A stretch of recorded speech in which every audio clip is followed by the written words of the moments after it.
Hello students, welcome once again on your favorite YouTube channel.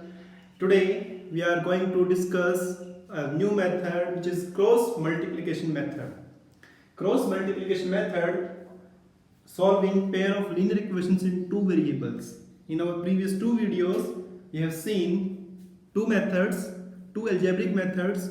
One was substitution method, second was elimination method. अब तीसरा method हम करते हैं, इसका नाम है cross multiplication method. Okay, so for two linear equations in two variables we are having a1x b1y plus c1 equal to 0, a2x b2y c2 equal to 0. Now what is the working rule of this method? I'm just saying working rule. Proof नहीं बता रहा मैं इस video में आपको. Proof के लिए हम किसी और वीडियो में इसका प्रूफ करेंगे कि मेथड कैसे आया एक्चुअली. अभी मैं आपको बता रहा हूं कि वर्किंग रूल क्या है, कैसे क्वेश्चन सोल्व करना है आपको. ठीक है, तो इसके लिए हम क्या करते हैं, आपको एक मेथड एक सीक्वेंस याद रखनी है, दैट इज बी कैप. बस आपको ये सीक्वेंस एक याद रखनी है. इसके अंदर बी कैप दो तीन बार बोलोगे याद हो जाएगा. बी कैप इसका मतलब क्या है, b1 b2 मतलब पहले b लिखना है आपको, फिर c1 c2, फिर a1 a2 और फिर b1 b2 पे खत्म करना है. ठीक है, नाम क्या है बच्चों, क्रॉस मल्टीप्लिकेशन. तो हम यहां पर इसकी इससे मल्टीप्लाई करेंगे, फिर इसकी इससे करेंगे. ध्यान रखना हमेशा पहले ऊपर से नीचे मल्टीप्लाई होगी, फिर नीचे से ऊपर मल्टीप्लाई होगी. तो मल्टीप्लाई कर लेंगे, ऐसे ही इसकी इससे मल्टीप्लाई करेंगे और इसकी इससे मल्टीप्लाई करेंगे. और क्योंकि एलिमिनेशन है, एलिमिनेट तो करते हैं ना, क्योंकि इसको प्रूफ जो किया गया है वो एलिमिनेशन मेथड की हेल्प से किया गया है, तो हमें माइनस लगाना है बीच में. ठीक है, और इसको इससे मल्टीप्लाई, इसको इससे मल्टीप्लाई करेंगे. ठीक है, तो क्या करेंगे, फिर आपके पास बचेगा x y और 1 डिवाइड बाय. आपको इसकी इससे मल्टीप्लाई करनी है, b1 c2 फिर b2 c1. जब आप इसको सॉल्व करोगे, इन दोनों की मल्टीप्लाई करेंगे, a2 c1 c2 a1, then इसके नीचे लिखेंगे आप a1 b2 a2 b1. And now जब आपको x की वैल्यू फाइंड करनी है, क्योंकि तीनों रेशियो इक्वल हैं, when you find the value of x, your x is, इसकी क्रॉस मल्टीप्लाई करके यहां लिखेंगे b1 c2 b2 c1 divide by a1 b2 minus a2 b1. ऐसे ही आप y की वैल्यू लिखेंगे, ये इधर चला जाएगा, a2 c1 c2 a1 divide by a1 b2 a2 b1. Now if you see, क्या देख पा रहे हैं आप, x और y की जब वैल्यू फाइंड कर रहे हो, इन दोनों के डिनोमिनेटर में a1 b2 a2 b1 दोनों में है ना, तो कंडीशन क्या है बच्चों कि डिनोमिनेटर तो कभी जीरो नहीं होना चाहिए. अगर डिनोमिनेटर जीरो होता है तो वो वैल्यू नॉट डिफाइन हो जाती है. तो सॉल्यूशन के लिए ये वैल्यू जीरो नहीं होनी चाहिए. तो आप क्या, तो a1 b2 not equal to b1 a2. अब देखिए a1 by a2 not equal to b1 by b2. कुछ याद आया आपको? ये रेशो आपने कंपेयर की थी ना जब हमने ग्राफिकल मेथड किया था. तो अगर a1 by a2 b1 by b2 equal नहीं है रेशो कंपेयर करने पर, तो ही हम उसका सॉल्यूशन लिखेंगे. तो यहाँ पर आप क्या देख पा रहे हैं कि a1 by a2 b1 by b2 not equal है, तो इसका सॉल्यूशन एग्जिस्ट करेगा, मतलब यूनिक सॉल्यूशन होगा. और अगर ये इक्वल होंगे, मान लो अगर ये इक्वल हो गए, तो आपकी दो अलग कंडीशन है. कौन कौन सी, मैनी सॉल्यूशन और नो सॉल्यूशन. तो बस आपको सोल्व किस में करना है, यूनिक में करना है. मैनी में you just right many solution, और नो सॉल्यूशन में आप लिख ही देंगे कि सॉल्यूशन एग्जिस्ट नहीं करेंगे. सॉल्यूशन तभी आप करेंगे जब आपका यूनिक होगा. ठीक है, तो पहला क्वेश्चन थोड़ा देखते हैं. फर्स्ट क्वेश्चन में आप देख रहे हैं कि आपके पास ये क्वेश्चन है. अब क्योंकि थोड़ा मेथड थोड़ा बड़ा है, अब लास्ट में आपको पता लगा कि सॉल्यूशन तो एग्जिस्ट ही नहीं किया, आपने इतनी मेहनत कर ली, तो इसलिए आप क्या करें, पहले रेशियो कंपेयर करके देख लें. तो आप देखा आपने यहाँ पर ये 2 है बच्चों, ये 3 है, तो 2/3 आपका आया यहाँ पर। यहाँ पर कोफिशिएंट क्या है 1 और यहाँ पर कोफिशिएंट क्या है 2, तो 1/2 है। तो ये 2/3 और 1/2 का रेशियो तो सेम नहीं हुआ ना, तो आपने लिखा कि दोनों सेम नहीं है। तो क्या लिखेंगे आप यहाँ पर यूनिक सॉल्यूशन, यूनिक सॉल्यूशन मतलब यूनिक सॉल्यूशन एग्जिस्ट करेगा, सोल्व करेंगे उसे। तो आप जब इसे सोल्व करेंगे तो पहले आपको क्या करना है, इसे स्टैंडर्ड फॉर्म में लिखना है। स्टैंडर्ड फॉर्म क्या है, a b ax by c इधर होना चाहिए आपका। तो 2x plus y minus 5 equal to 0, 3x plus 2y minus 8 equal to 0। तो सबसे पहले आप इसको इस फॉर्म में लिखेंगे। आपको ये फॉर्मूला याद करने की जरूरत नहीं है कि सर ने ये लिखवा दिया फॉर्मूला याद करें, नहीं, देयर इज नो नीड, कोई जरूरत नहीं है फॉर्मूला याद करने की। बस आप क्या लिखें, यहाँ पर एक बी सी ए बी लिख लें बस, ठीक है ना। उसका मतलब है ये वाले आपको लाइन लिखनी पड़ेगी वहां पर, ठीक है। तो b1 कितना है 1 और b2 है 2, ऐसे सीक्वेंस में b1 b2 c1 c2 a1 a2 और फिर से b1 और b2 आपने लिख लेना है बस, ठीक है। तो ये फॉर्मूला याद करने की जरूरत नहीं है कि इतना लंबा आप रट्टा मारना स्टार्ट कर दो कि ये फॉर्मूला याद करें, नहीं, ये this is a working rule, सिर्फ वर्किंग रूल है ये। अब आप क्या करेंगे, यहाँ लिख लेंगे x, यहाँ लिख लेंगे y और यहाँ लिख लेंगे 1, इसके नीचे ऐसे लिख लेंगे, ठीक है। अब देखिए इसकी इससे मल्टीप्लाई करनी है, तो पहले आप 1 की मल्टीप्लाई, ऐसे जब आप मल्टीप्लाई करते हैं तो ऐसे ब्रैकेट थोड़ा यूज करें, अच्छा रहेगा, ठीक है ना, क्योंकि माइनस प्लस है, बहुत सारी गलतियां हो सकती हैं। फिर बीच में आएगा माइनस, इसकी इससे मल्टीप्लाई करें तो 2 की -5 से,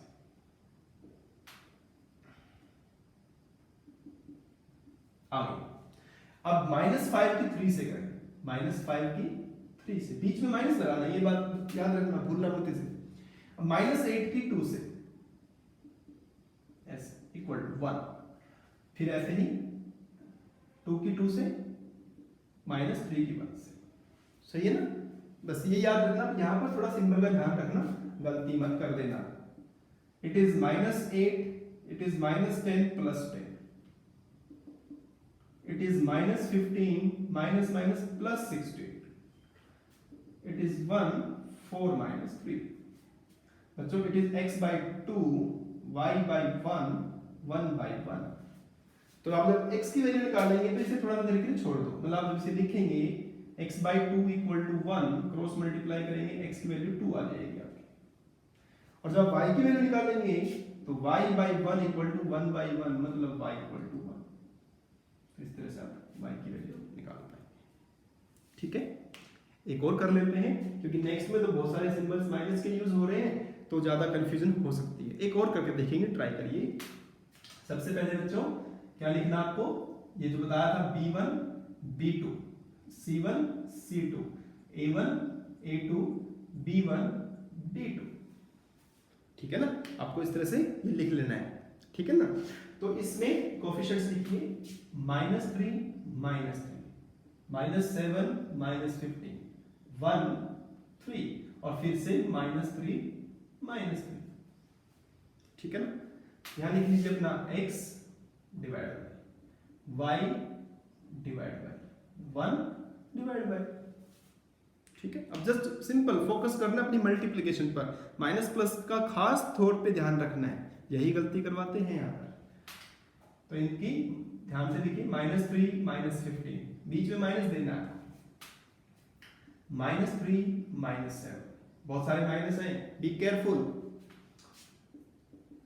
ठीक है ना। -7 × 3 -15 × 1, ऐसे पहले इधर 1 × -3 -3 × -3 जी, x डिवाइड बाय 45 -21, ठीक है। y divide by 21 + 15, 1 divide by -3 + 9, just simplify, यहां पर कितना हुआ 24 -6 6, बस जब आप x की वैल्यू निकालेंगे तो 24/6 4 और और y की वैल्यू निकालेंगे -6/6 -1। बट फिर भी मेथड आसान है, जल्दी सोल्व हो रहा है ये भी, लेकिन थोड़ा सा एरर के चांसेस ज़्यादा है यहाँ पर। तो पर्सनली इन तीनों मेथड्स में मैं आपको सजेस्ट फिर भी ये करूँगा कि आपको एलिमिनेशन मेथड यूज़ करना चाहिए क्विक एंड फास्ट सॉल्यूशन के लिए, ठीक है। तो बच्चों दो वर्ड प्रॉब्लम सोल्व करते हैं with the help of cross multiplication method, and this problem based on basically the fixed charge and per day charges, variable charges, and this is based on length, breadth and area, ठीक है। So first I solved this problem.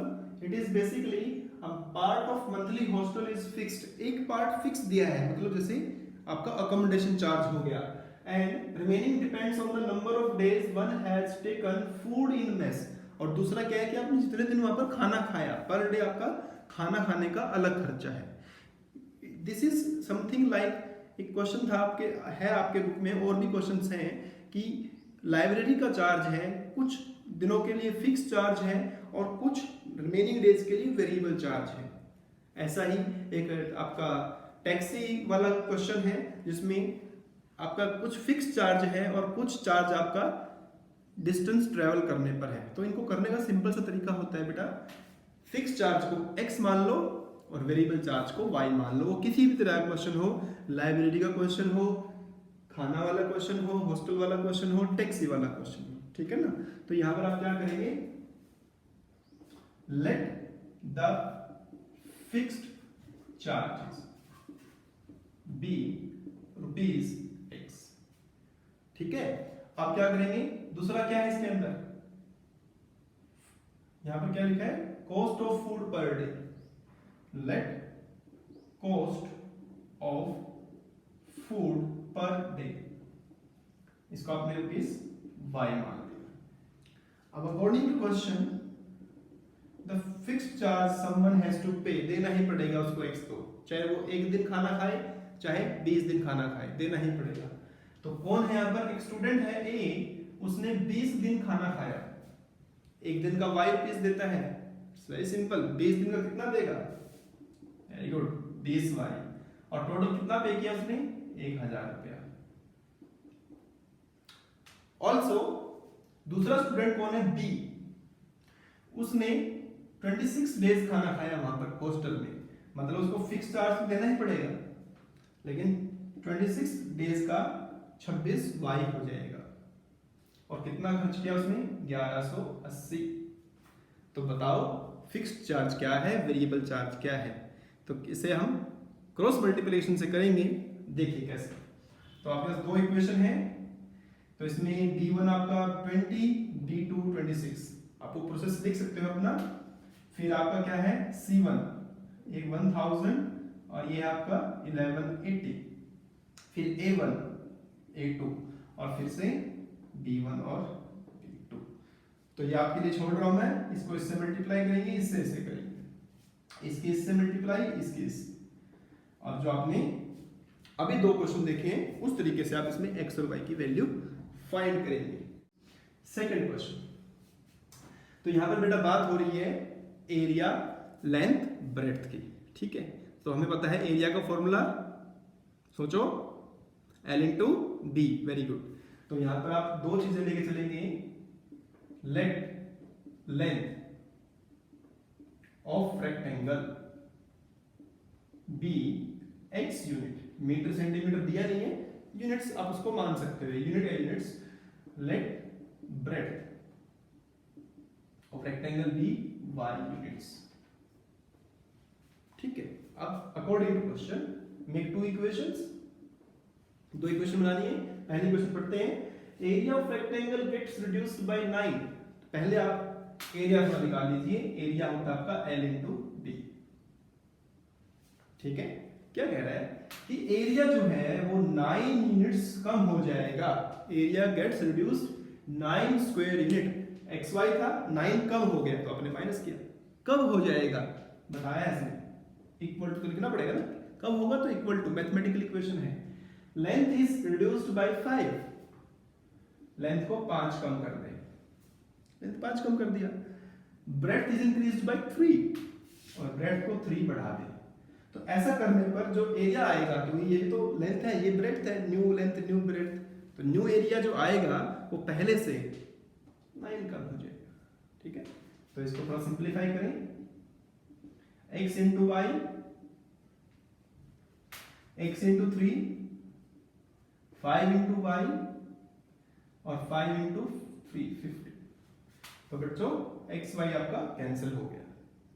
ठीक है ना, तो आपकी पहली question क्या बची, 3x माइनस 5y, इस 15 को इधर ले आएंगे तो equal to minus 9 plus 15 6। This is your first equation. Move to the second situation. Also क्या कहता है सुनिए, if we increase length by 3 units, length को 3 यूनिट्स बढ़ा दें, अगर 3 यूनिट्स बढ़ाना है, ब्रेड्थ को 2 यूनिट्स, मतलब कुछ बोला नहीं है ना, इंक्रीज वाला ही चल रहा है, increase length by 3 units and breadth by 2 units, मतलब ब्रेड्थ को भी 2 ही यूनिट्स बढ़ा दें, तो y प्लस 2, तो न्यू एरिया आएगा। अब दोनों चीज बढ़ गई हैं तो एरिया इंक्रीज बाय 67। एरिया कितना था, एरिया तो वही है ना 67, सो एरिया तो वही है ना xy, तो उसमें 67 बढ़ जाएगा। ठीक है, अब फिर से आप मल्टीप्लाई करेंगे, xy 2x 3y 6, तो बच्चों ये xy फिर से कैंसिल हो गया, क्या बचा 2x 3y, ये वाला जो 6 है इसको उधर भेज दीजिए 61। This is your second equation और मैं आपके लिए छोड़ रहा हूं, आपको सोल्व करना है। अब कहीं लिखा तो है नहीं इसके अंदर कि आपको क्रॉस मल्टीप्लिकेशन ही यूज करना है ना, आपकी मर्जी है, एलिमिनेशन सब्स्टिट्यूशन जो भी आप लगाएं, आपके अब तीनों मेथड कवर हो चुके हैं, तो better to use elimination only. ठीक है ना, बाकी आप कर सकते हैं, ये आपके लिए छोड़ा है मैंने। आंसर निकालिए, कमेंट बॉक्स में आंसर जरूर लिखिए, I will wait for your answer. Bye.